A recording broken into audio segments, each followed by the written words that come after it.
بارات کے کھانے کا حکم۔ میں نے سنا ہے کہ لڑکی کی شادی میں کھانا کھانا اور کھانا کھلانا دونوں حرام ہیں، کیا یہ بات درست ہے؟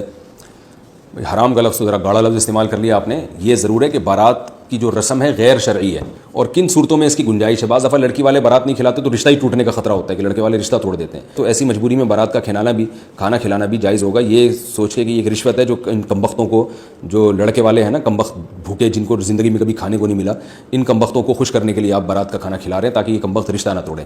لیکن یاد رکھو بارات کا کھانا یہ غیر شرعی رسم ہے۔ اسلام نے ہمیں بتا دیا ہے کہ نکاح کے موقع پر خرچہ صرف اور صرف مرد کا ہوگا، کہیں بھی عورت کا خرچہ نہیں ہوگا کسی بھی عنوان سے۔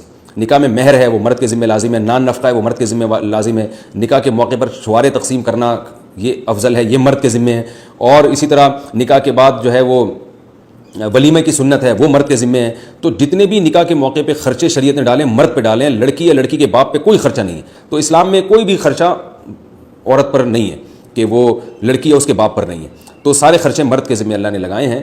تو یہ جو بارات کی رسم ہے یہ بھی غیر شرعی ہے۔ لوگ کہتے ہیں اتنے بارات آئے گی تو اس کو کھانا کھلائے بغیر بھیج دیں، وہ تو بھوکے چلے جائیں گے۔ تو بات یہ کہ اتنی بارات آئے گی کیوں، یعنی بلائیں گے کیوں آپ اتنے لوگوں کو؟ نکاح مجمع میں کرنا سنت ہے، نکاح کے لیے مجمع اکٹھا کرنے کی ہمیں نہیں ملتا کہ مجمع اکٹھا کرنے کی ضرورت ہی نہیں ہے۔ مجمع پہلے سے اس میں نکاح کر دیں، جیسے جمعے کی نماز میں مجمع ہوتا ہے وہاں نکاح کر دیں، تو یا ویسی عام نمازوں میں لوگوں کا مجمع ہوتا ہے تو مسجد میں وہاں نکاح کر لیں آپ۔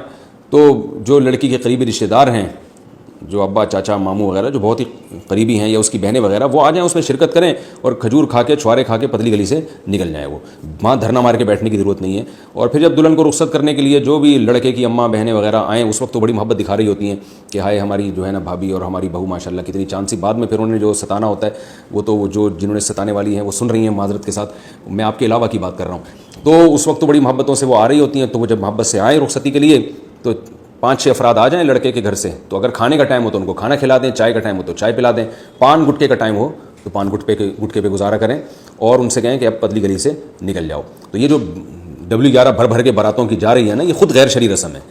تو دلہن کو اٹھانے کے لیے اتنی 4-4 5-5 بسوں کے آنے کی ضرورت نہیں ہے۔ ہاں پھر جتنے بھی لڑکی والے ہیں وہ کہہ دیں کہ بھئی اپنے تمام رشتہ داروں کو کہ بھئی آج تو کھانا نہیں ہے، ہم تو 4-5 گھر افراد جا رہے ہیں دلہن کو اٹھانے کے لیے، یعنی اٹھانے کا مطلب یہ ہے کہ دلہن کو جو ہے لانے کے لیے، تو کھانا جو ہے وہ کل دولہا کے گھر پر ہوگا انشاءاللہ۔ یعنی لڑکی والے پوچھتے ہیں نا کہ کھانا کہاں گیا، وہ بارات کہاں ہے، تو آپ کہیں کہ وہ سب کل پہنچ جائیں وہاں ڈائریکٹ دولہا کے گھر، کیونکہ اس کو اللہ نے ایک نعمت دی ہے، دلہن یہاں سے وہاں جا رہی ہے، ان کے گھر میں ایک فرد کا اضافہ ہو رہا ہے۔ تو اسلام میں تو گھر میں فرد کا اضافہ ہو اس کو پسندیدہ سمجھا گیا ہے۔ تو اس خوشی میں کل ہمارا جو داماد ہے یا جو دولہا بھائی ہیں وہ انشاءاللہ سب کو کھانا کھلائیں گے۔ تو یہ شریعت کے مزاج کے مطابق ہے۔ یہ جو باراتوں کے کھانے ہم نے لیے ہیں غیر مسلموں سے، اور اس کی وجہ سے لڑکی والوں کو بے پناہ نقصان ہو رہا ہے، تو خدا را اس رسم کو ختم کرنے کی کوشش کریں۔ میرے سامنے ایسے کئی واقعات ہیں، بوڑھا باپ آیا کہ میری 6 بیٹیاں ہیں اور جہیز تو کہہ رہے میں نے کر لیا، ایک بیٹی پہ میں اگر بارات کھلاتا ہوں، اچھا میں نے خود یعنی میں اس بزرگ کو جانتا تھا، تو انہوں نے کہا کہ میں نے گھر پہ فور سیل کا نوٹس لگا دیا ہے، یعنی گھر بیچنے پر آ گیا ہے وہ۔ تو کیا ضلالت ہے، کیا گمراہی ہے یہ کہ لوگ اپنی پراپرٹیاں بیچ کے بیٹیوں کی شادیاں کر رہے ہیں۔ ہم نبی صلی اللہ علیہ وسلم کی سیرت دیکھتے ہیں تو ایک دھیلا بھی خرچ نہیں ہوتا تھا۔ یہ جو حضرت فاطمہ کا جہیز تھا یہ حضرت علی سے پیسے لیے گئے تھے، اور کچھ چیزیں آپ صلی اللہ علیہ وسلم نے ان کو بنا کے دے دی۔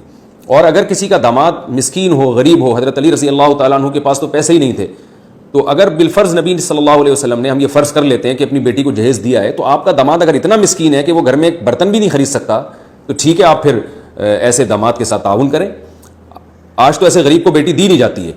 میں یہ کہہ رہا ہوں کہ اگر کوئی داماد بہت غریب ہے نا، تو پھر آپ داماد کے ساتھ تعاون کی نیت سے بچی کو جہیز دے دیں آپ، لیکن غریب ہے تو پھر اس کو بیٹی کون دے گا، جہیز تو بات کی چیز ہے۔ تو پیسے والا داماد ہے اور وہ خرید سکتا ہے ساری چیزیں، تو پھر آپ بولیں گے بھائی تم خریدو یہ سب جہیز اور یہ سارے کھانے پلانے کا انتظام تم کرو۔ ہم دیکھتے ہیں نبی صلی اللہ علیہ وسلم نے اپنی 4 بیٹیوں کی شادی کی ہے، 3 میں تو کہیں بھی نہیں ہے جہیز کا۔ حضرت فاطمہ رضی اللہ تعالیٰ عنہ کے ساتھ جو تعاون تھا، تو بہت سے علماء کہتے ہیں وہ حضرت علی ہی سے ایڈوانس میں پیسے لیے گئے تھے۔